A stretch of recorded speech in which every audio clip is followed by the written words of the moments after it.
Hi ರೈತ ಬಾಂಧವರೇ, ಕುಟುಂಬಸ್ಥರೇ, ಸ್ನೇಹಿತರೆ, ಇವತ್ತು ನಾನು ಯಲಹಂಕಕ್ಕೆ ಬಂದಿದ್ದೀನಿ. ಒಬ್ಬರು ಸಿಂಗರ್ ಸಿಕ್ಕಿದ್ರು.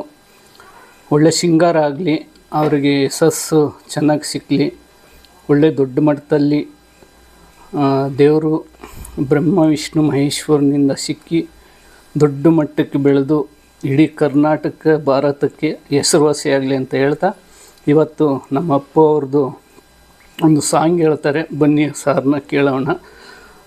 ಸ್ಥಳ ನಿಮ್ಮದು ಹುಟ್ಟಿದ ಊರು? ನಾನು ಹುಟ್ಟಿದ ಊರು ದೊಡ್ಡಬಳ್ಳಾಪುರ. ಬೆಂಗಳೂರಲ್ಲಿ ಹುಟ್ಟಿದ್ದು, ಆದರೆ ಬೆಳೆದಿದ್ದೆಲ್ಲ ದೊಡ್ಡಬಳ್ಳಾಪುರಲ್ಲೇ.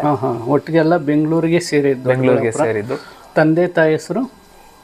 ತಂದೆ ಹೆಸರು ಮಂಜುನಾಥ್ ಅಂತ, ತಾಯಿ ಹೆಸರು ವಿನುತಾ ಅಂತ. ಯಾರನ್ನ ಮುಂಚೆ ಸಿಂಗರ್ ಇದ್ರ ನಿಮ್ಮ ಮನೆಯಲ್ಲಿ? ನಮ್ಮ ಮನೆಯಲ್ಲಿ ಪ್ರೊಫೆಷ್ನಲ್ ಸಿಂಗರ್ಸ್ ಅಂತ ಯಾರು ಇರಲಿಲ್ಲ, ಆದರೆ ನಮ್ಮ ತಾಯಿನೇ ನನಗೆ ದಾರಿದೀಪ ಆಗಿದ್ದು. ಹೌದೌದು, ದಾರಿದೀಪ ಅಂದರೆ ತಂದೆ ತಾಯಿ ಅಂತವರು ಪಡಿಬೇಕು ಅಂದರೆ ವಿಶೇಷವಾಗಿ ತಾಯಿ ತಂದೆ ಎಂಬುದು ದೊಡ್ಡ ದೇವರು. ಆದರೆ ಗುಡಿಯಾಗಿರೋ ದೇವರಲ್ಲ, ಮನೆಯಲ್ಲಿರೋ ತಂದೆ ತಾಯಿ ದೊಡ್ಡ ದೇವರು. ಆಮೇಕಿಂದ ಭಗವಂತ ಹೇಳ್ತಾನೆ, ನಿಮ್ಮ ತಂದೆ ತಾಯಿ ಆಶೀರ್ವಾದ ತಗೊಂಡು ಮತ್ತೆ ನಮ್ಮ ಹತ್ರ ಬಾ, ನಿಮ್ಗೇನು ಬೇಕಾದ್ರೂ ಹೊರ ಕೊಡ್ತೀನಿ ಅಂತಾರೆ. ಅಂಥರಿಂದ ಒಳ್ಳೆ ಸಿಂಗರಾಗಿ ದೇವರು ಎಲ್ಲ ಕಡೆಯಿಂದನೂ ಒಳ್ಳೆಯದಾಗಲಿ. ಬನ್ನಿ ಸ್ನೇಹಿತರೆ, ನಮ್ಮ ಅವ್ರದ್ದು ಗೊಂಬೆ ಹೇಳುತ್ತೈತೆ ಅಂತ ಸಾಂಗ್ ಹೇಳ್ತಾರೆ ನಮ್ಮ ಬಾಸು ಅವರು. ಕೇಳೋಣ ಬನ್ನಿ. Okay, start.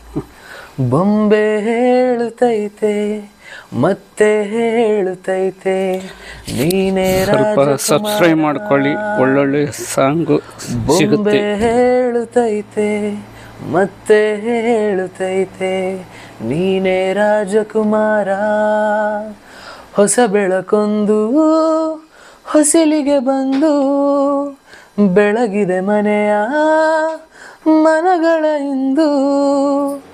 ಆರಾಧಿಸೋ ರಾಜರತ್ನನು, ಆಡಿಸಿಯೇ ನೋಡು ಬೀಳಿಸಿಯೇ ನೋಡು, ಎಂದು ಸೋಲದು ಸೋತು ತಲೆಯ ಬಾಗದು.